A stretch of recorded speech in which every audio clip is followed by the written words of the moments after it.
it's not like how do I do this, it's who do I need to do this. And then like even with the operations, who do I need to speak to fix these operations? Yeah, it's like looking in the ads manager for your agency, and it's like, okay, this number's off, I can point at this number and now I can fix it.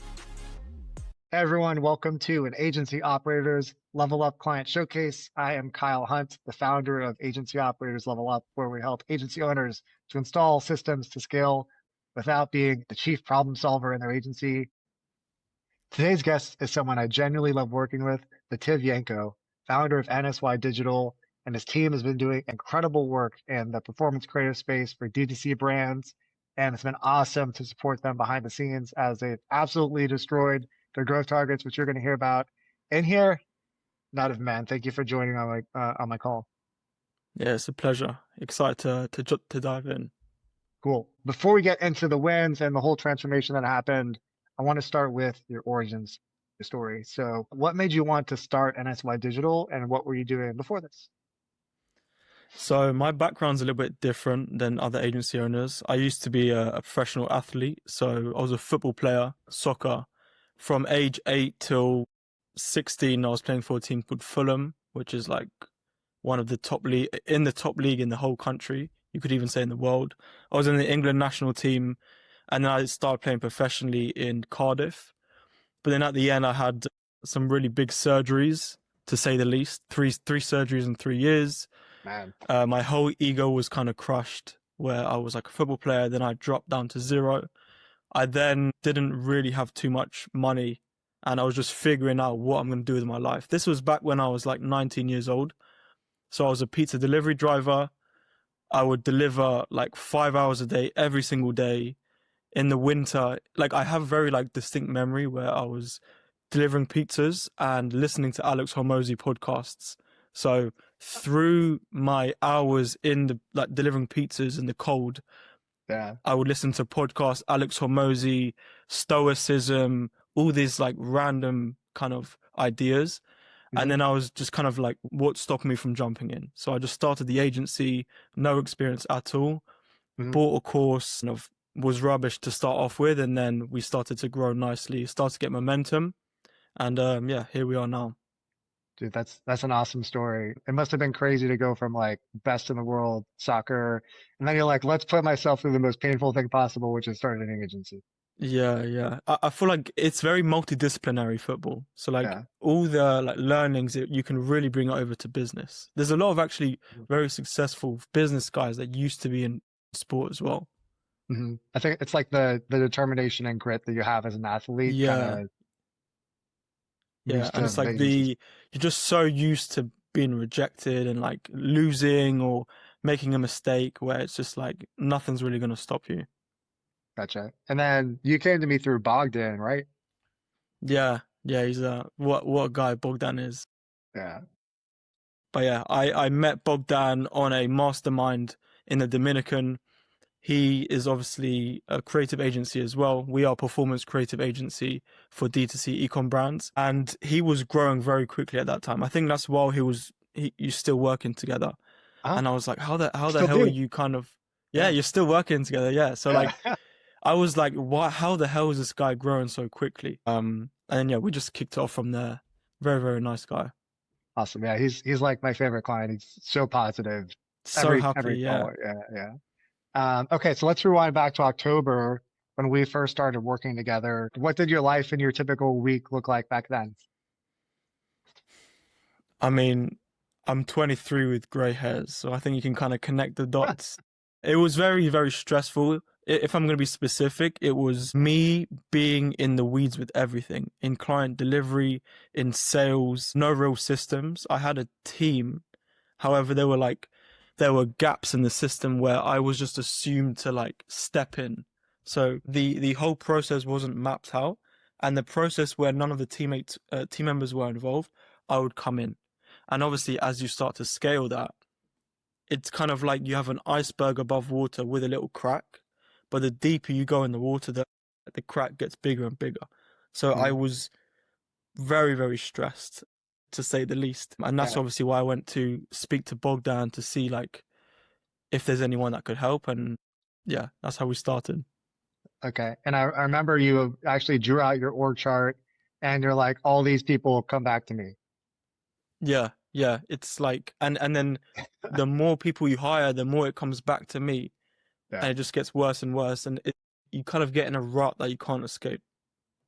And then I remember you had like a mix of contractors and then kind of their own sub teams. It was much different, your team structure back then. Yeah, yeah, yeah. That was a big one actually. So, bit of context. I used to have an editor who was a freelancer, and secretly he had 4 subcontractors under him.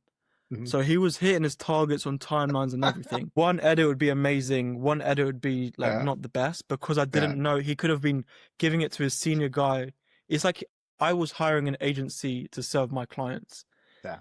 So just very, very unpredictable. It was good speed, but I was not in control of the process. I had no QA essentially. Yeah. And like you couldn't control if it was the best guy on your project or the worst guy on your project. Yeah, yeah. And especially with big clients or like a new Mhm. client that you bring in, you want to like obviously impress them. And if it's going on their junior guy, it's like it's out of my control. And obviously, luckily it didn't happen, but it could have negatively affected, could have lost clients because of it. It probably affected LTV as well. So yeah, I'm glad I nipped that in the bud early. Okay. So no more subcontractors doing No, subcontractors. yeah, yeah. We only like from what you told me, like this has actually worked very well. I can kind of go in deep on why, Hmm. but we only hire full time now. I'm really like apprehensive around contract and full and part time Hmm. because like the game of like operations, I feel like is leverage. A lot of it is leverage. So if you work with one person and they only work with you, every single month they gain knowledge, but then they gain knowledge on their knowledge and they get deeper and deeper in your systems, in your workflow. The more people you hire on, they can train them, and you start to really like take the pressure away from you as the main guy doing everything. And Hmm. now there's other people in the business that are like super bought in, training other team members, and yeah, it just puts a lot of load off of yourself, and actually performance increases as well. Yeah. Because they actually start to care about your company versus just being Yeah, a contractor that's working for another agency. yeah, there's no security for them as well. So they're like not half-hearting it, but it's like they want to hedge their bets. Like if he can drop me like this, so I'm gonna diversify. And obviously diversifying means you're not getting all of that employee. And that lack of focus, you start seeing that in the results. And then Hmm. it'll end up in churn basically. So yeah. Yeah. I think that's a really good way to put it. I know you also had challenges around like speed and turnaround time. Mm. What did your delivery look like back then, if you can remember? That was a big problem. So it would take around like 3 weeks to source. So for context, we work with clients on a monthly basis. So every month we are supposed to deliver X ads. Um, and if like let's say it takes us 2 months to deliver, the client would pay us every 2 months because like I back then I would invoice when we start the next month, but I pay my team members monthly. So we didn't run into cash flow issues, but you could have, through time, if we extrapolated that, we run into cash flow issues. So creative coordinators were kind of sourcing creators very late. Editors were taking ages to edit. Strategists, we didn't know their capacity. So sometimes they would be way above capacity and it would take ages. And there was just no like, we couldn't mathematically like calculate when we're gonna deliver things, and Mhm. it was honestly like a bet. Will we hit the deadline? Will we not? And most like 90% of the time it wasn't, and that was like a big bottleneck in like being able to scale, especially for like billing cycles and also just like stress levels, I would say. So like you might be double paying an editor on an account because it took 2 months to do the edits when like Exactly. really budgeted for 1 month. Um, so it might have felt like you're doing good, but then it's actually creating more stress than anything else. Yes, and clients would sometimes like we didn't have too many problems with this, luckily, because it didn't we like solved it quick enough with you, but clients would like follow up on deadlines, and like I really like being on time. That's one thing I like. I don't like being late. So it was quite frustrating. But then the context of the situation is you have so much demand. We still have a lot of demand for our services. So I didn't want to. I either had to focus on sales or operations, and it's kind of like a whack-a-mole. When I focus on sales a lot, the mole of operations pop up, and when I focus too much on operations, the sales pop up. So Mhm. the more I can make my operations efficient, the less time and effort I need to focus on that, which therefore means I have more headspace and time to focus on the sales aspect, which is essentially how you scale a business. It's like you need new logos, new clients, but also the retention side. So you want your agency to kind of be level in terms of the operations Exactly. and then the sales and not too focused on one or the other. Yeah. Um, and then Level on how everything. and Yeah. everything, yeah. And we can get deep on the leveling concept later, but Mm. where do you remember where you were at revenue wise when we started? Yeah. So when we started, I was around like 25 to 30K a month. Hmm. Um, it was oscillating a bit. So some months it would drop down to 25, some month it would be like 30, Hmm. but I was around that 25 to 30 mark.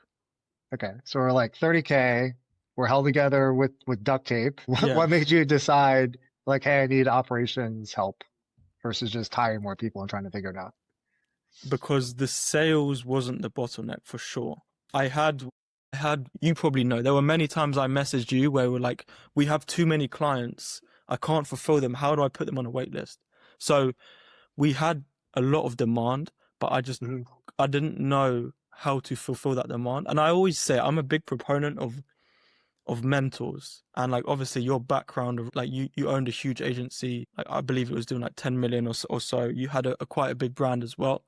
So Hmm. it's like where like who the hell am I to think I know how to get from here to here when I can just pay someone like you who has done it for so many more years more than me. And like you just point, fix this, fix this, fix this, and I can scale way quicker and I can learn much quicker. So it was kind of like a no-brainer for me. Cool. So you wanted to just pay for the experience versus having to pay for yourself in years. Yeah, that's like something that Okay. I always heard on podcasts, even when I was in the pizza, everyone was saying, like Ty Lopez said, Hmm. invest in mentors, invest in mentors. Bogdan told me as well. Bogdan was like raving about you, like, Yeah. why the hell would I do it myself? When I can Thanks, just pay Bogdan. when I can just pay Kyle Mhm. and he'll fix it for me. So I was like, you know what, you're right. Like let me just try it out. Like we were like I was very healthy on the cash flow. We had a lot of cash sitting in the bank Mhm. and I don't really have anything else in my life but other than this business. I was like, what's there to lose here? Cool. And then do you remember what the outcome you wanted, like the success would look like if we worked together back then?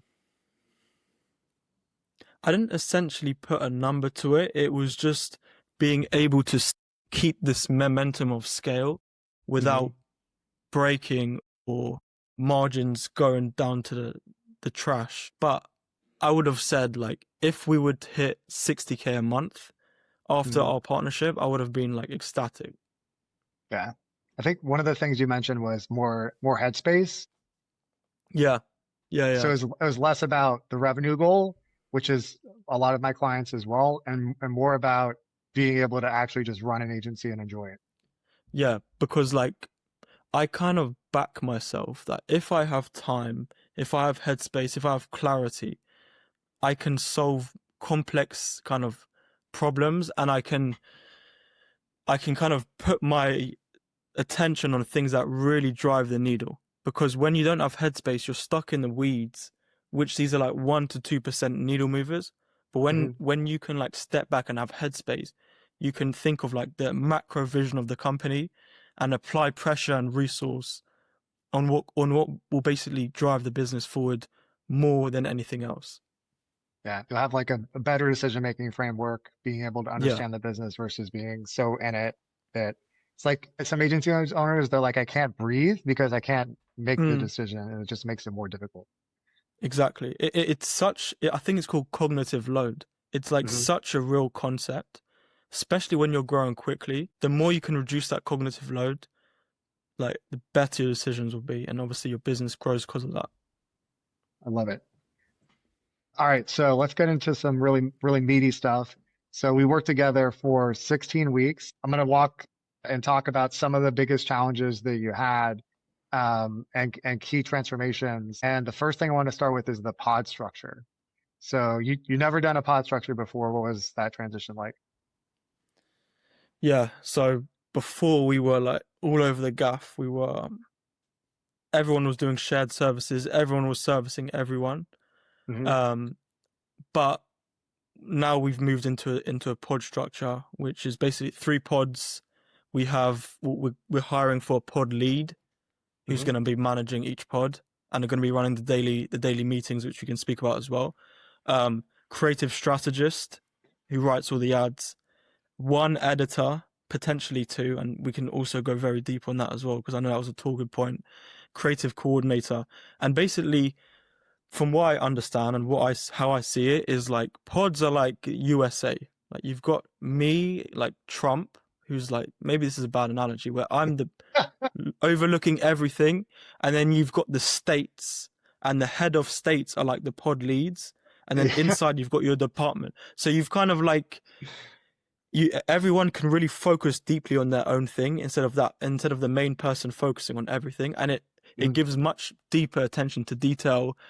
Every team member works with each other so they understand, like it's kind of like in football you have your midfielder and your striker, like Kobe and like I think Dirk or someone else, like when he goes here. The Mhm. strategists and editors and coordinators, they all know each other, and they are only working on the same brands, so the results are better, the client communication's tighter, the rapport with the client's tighter, which increases the friction to leave as well. And like I think this is probably one of the biggest benefits, or like one of the biggest positive things that have come out from this like partnership. That has helped me a lot, Cool. especially in the last month for sure, results wise as well.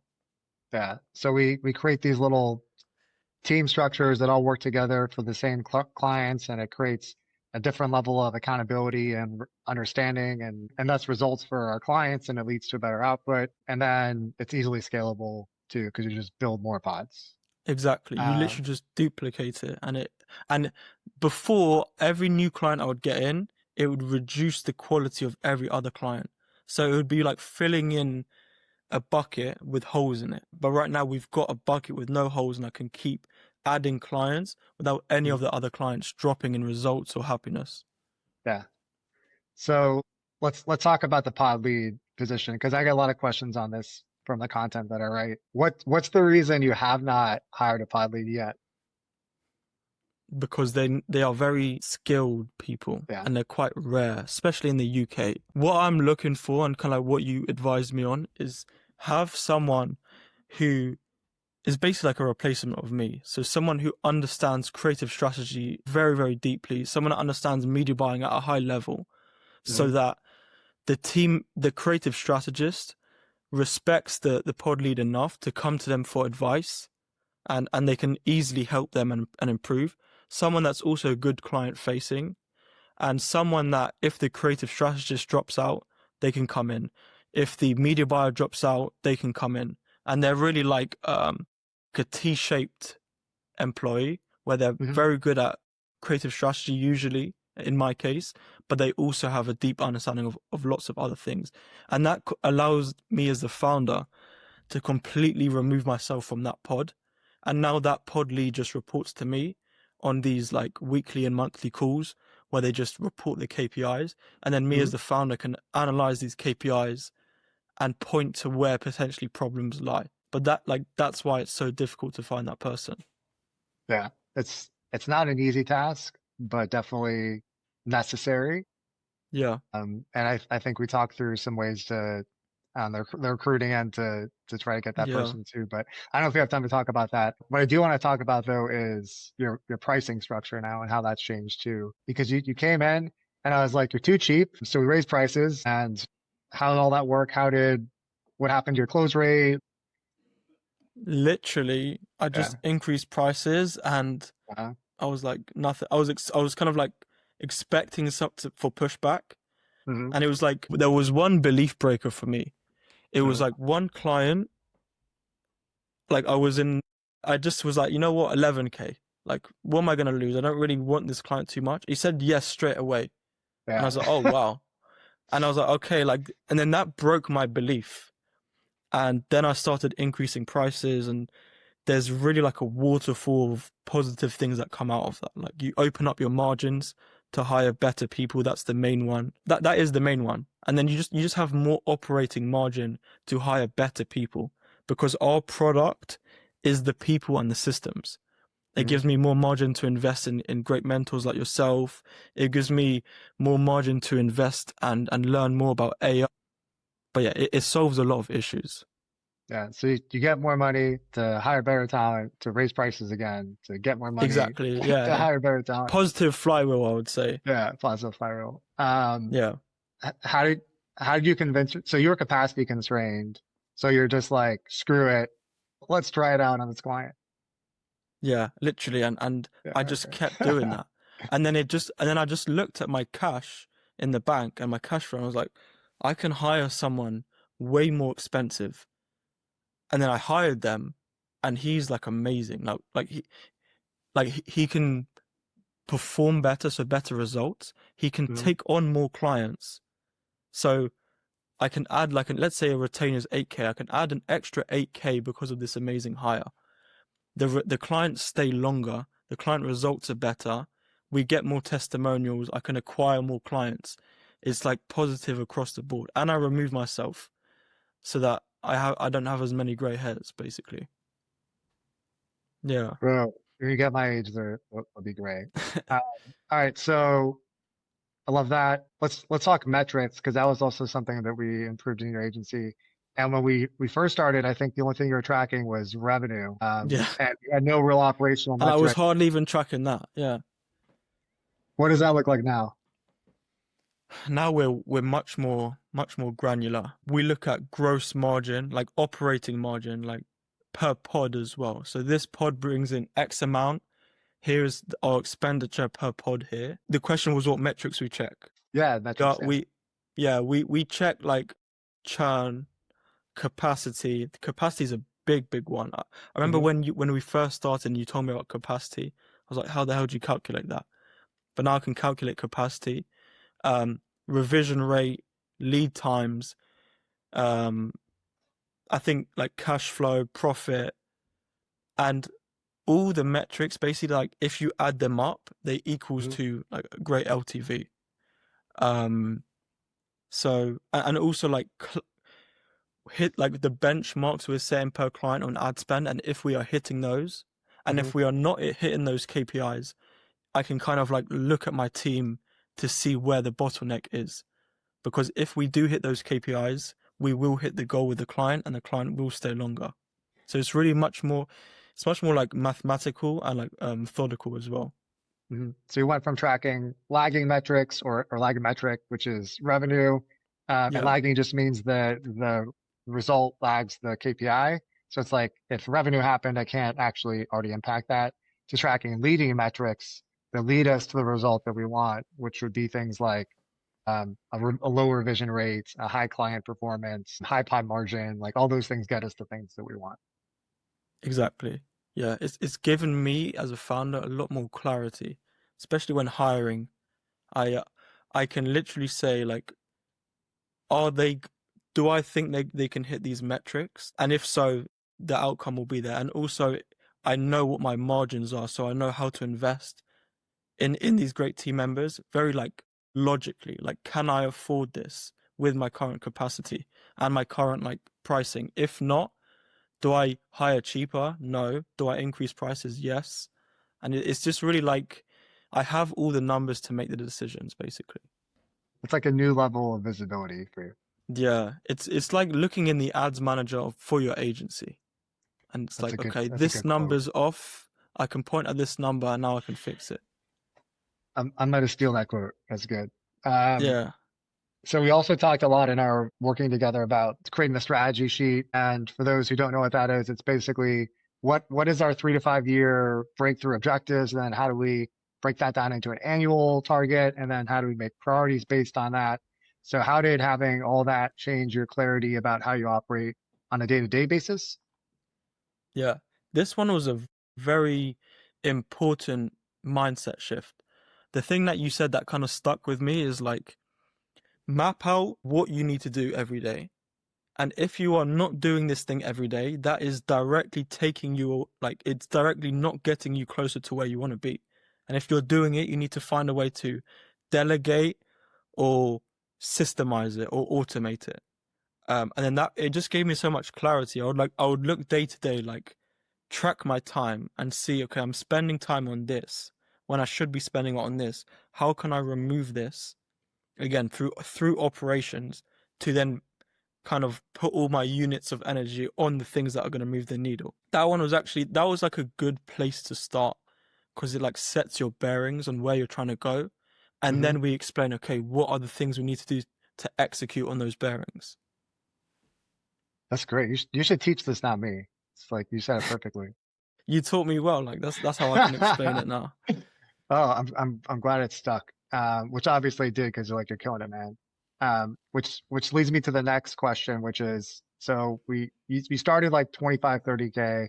Where are you now? So we've grown quite a lot. Hmm. In December we did $112,000. Hmm. And that was a few clients paid up front, but now we're around like that 80 to 85K MRR.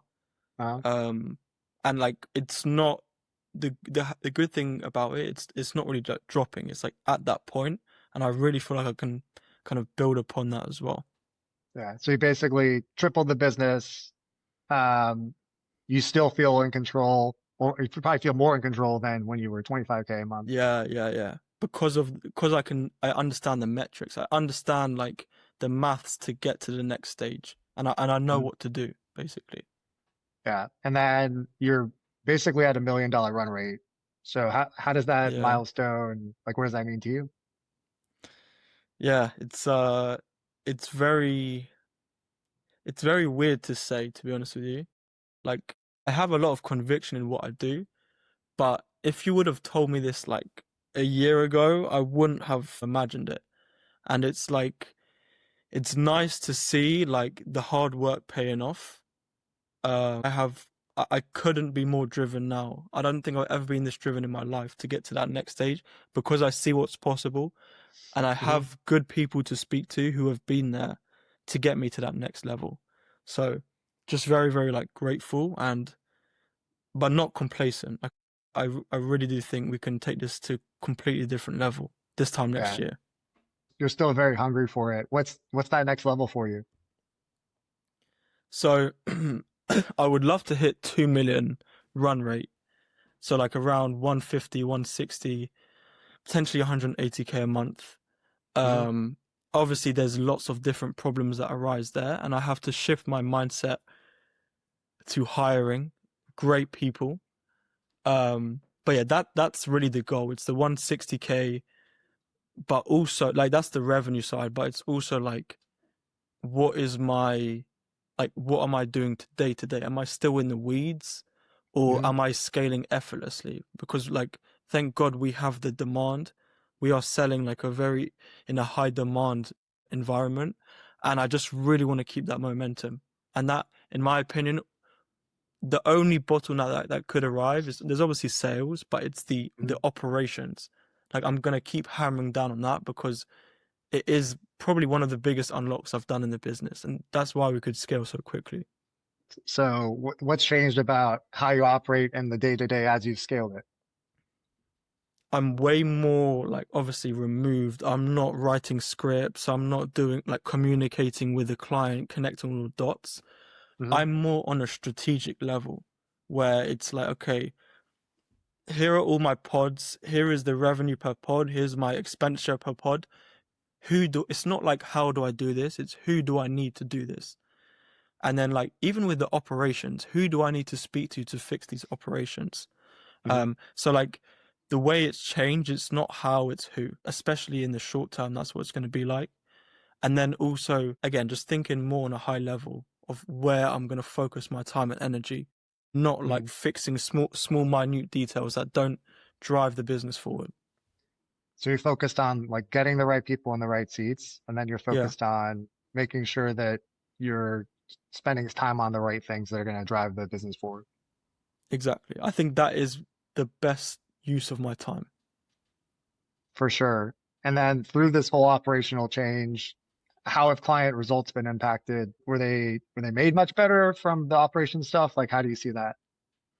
Definitely. So like going back to my pod point earlier, that kind of framework has allowed us to really keep the quality high. So like results are solid. Like our LTV actually has increased. Some because of our performance is better, but also because I locked in the 3-month agreements, which we spoke about on our call as well, which allow me to hire more. But results have actually gone up. And the results have gone up whilst I'm kind of being removed. So it's kind of like running by itself. Yeah. So quality is Which is the actually most increased satisfying. Yeah. as you try to scale. And in my opinion, it's like 70-80% down to that pod structure. Because the pod structure is a framework, and then just put amazing people into that. Mhm. And like it's really self-sustaining. And like it just makes so much logical sense once you understand it, why it works. It just makes a lot of sense.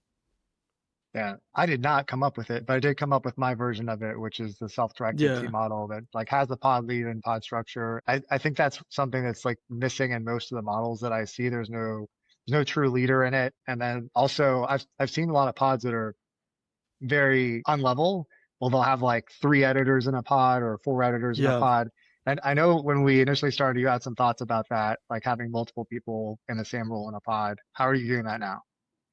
Yeah, so this is like a big talking point. So like for context for everyone, our strategist could write way more scripts per day than the editors. And because AI, you can make lots of scripts. So we had like 3-4 editors per strategist.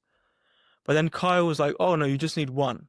And I was like, oh, like it's impossible. And then I came around to the idea which you kind of told me about, leveling, where it's like if the strategist can write so many scripts, but it takes ages for the editor, is there a way we can find out where the strategist can put more work in and more detail, so they make less scripts per day, but it allows the editors to make more per day? And now it's kind of like on a 1-to-1 ratio. The strategist can make 3 scripts a day or briefs. The editor can make 3 briefs a day. And it's really like it's like kind of like SEAL Team 6. Instead of just throwing people to the as a solution, it's like Mhm. first ask yourself, how can I refine this system?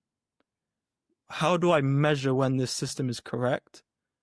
And then only then, if that still doesn't work, then hire people. Like that, hiring and throwing people to the solution is probably the last thing you should do. And really think about like making it efficient, because you have positive implications on margin, on delivery, and like just leverage as well, because it's really like you just got the best of the best instead of just having lots of average people. Yeah. So it's like the knee-jerk reaction to imbalances and capacity is usually hire the person that has the lowest capacity. But I'm like, it's actually a puzzle.